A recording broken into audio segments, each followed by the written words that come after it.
So how do you find job as a foreigner online or have an online job? Well, we're going to talk about that today. We're going to go over 10 things that are going to help you get a job online, no matter where you live in the world. Right now, there's a lot of companies that are going viral. So you can take advantage of that. You can take advantage of the fact that they're there. You just have to access them.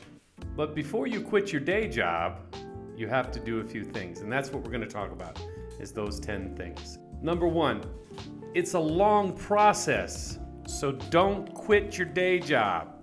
It's a process that goes on and on. So don't think that it's going to happen overnight.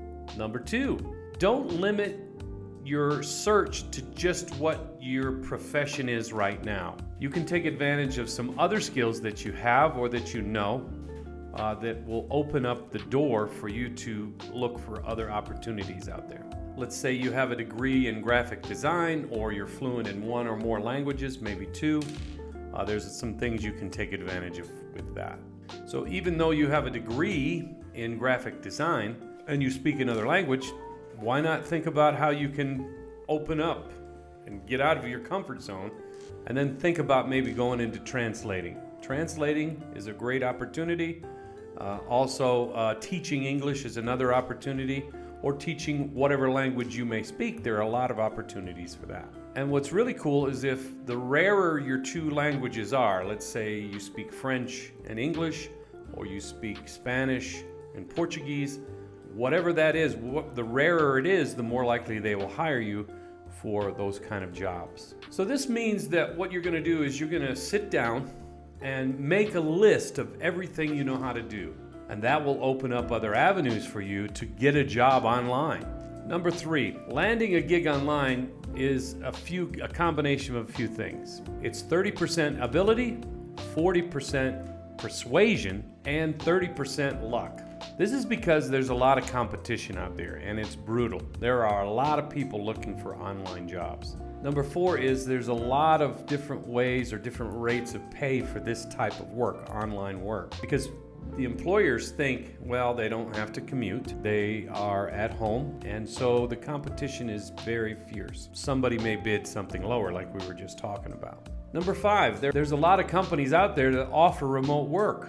Now, it may not be full-time. Maybe you work less hours simply because it's remote, but that's okay. You can get your foot in the door. And depending on the company, depending on how much your time is worth to you, you may not even entertain a certain job because you know what you're worth and how much you're going to get paid, or how much you want to get paid.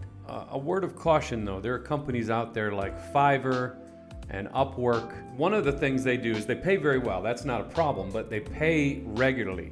But they don't pay that much as US standard is concerned. So you may have to think about what it's worth for where you live. There's a lot of people out there that work for Appen, and they say they do pretty well. But you got to do a lot of work in order to get paid for them with Appen. But that's another opportunity, is Appen. Also with Appen, they send you notifications of opportunities, of job opportunities. So you really got to stay up on your emails and your texts, because if they send you something, you got to get it right away, or you're going to miss out. We just finished part one. We went over step number 5. Appreciate you guys being here. Don't forget to check out all the links below. Anything I mentioned will be below. Also, don't forget to like and subscribe. I have other channels: Instagram, TikTok, YouTube Shorts, and Facebook. Also check that out when you have time. Appreciate it.